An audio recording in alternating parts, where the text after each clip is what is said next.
The most valuable resource to me as a young leader, I would say, has been social media.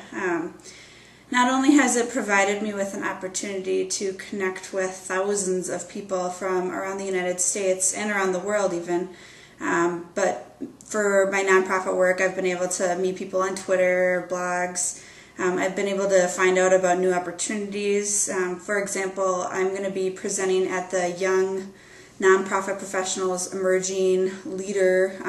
sessions that they do once a month in a few weeks, and that's because I had met someone on Twitter and she had known that I had done some work in evaluation and stuff like that before, and so she invited me to come and do that. And so I just think that social media has really been a valuable resource for me and I think really for young leaders in general, because it's really a tool to meet people and network in a way that you've never been able to before, and introduce yourself to people that you may not have been able to meet any other way. And so I think social media is something that really everyone should be involved with, especially young leaders. Something that I know now that I wish I would have known earlier in life is that you should just make sure to always keep yourself busy and involved. There's been times where I've been kind of overwhelmed or been tired of being involved in so many things. And thinking back now, I think that if I wouldn't have done that, I would have never been able to, I guess, get to where I am today and be involved in the things that I'm involved with today. I know a lot of people my age or younger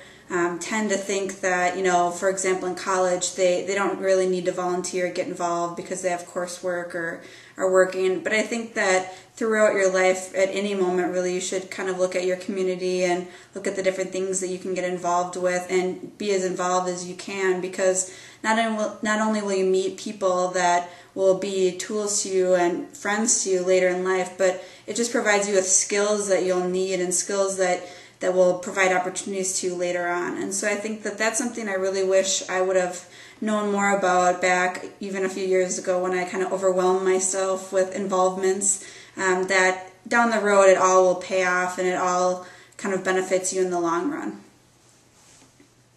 What I think young Minnesotans can do to positively impact their community is to really get involved. And I think a lot of young people believe that the only way that they can really get involved is by just being, a normal volunteer with a nonprofit or involved in that way. But I think that for young people, it's really important to kind of look for more of those leadership roles. I mean, for example, to serve on a board of directors, a lot of young people think that maybe that's not something that they're qualified for or they can do at this point because they're young. But I think that having that voice on boards of nonprofits is extremely important, especially since that's kind of a community that a lot of nonprofits don't have a lot of involvement from, neither as donors, but members, volunteers. And so I think that young people should really look for those type of leadership roles and get involved in as many ways that they can and take advantage of those opportunities to really further themselves and involve themselves in the community.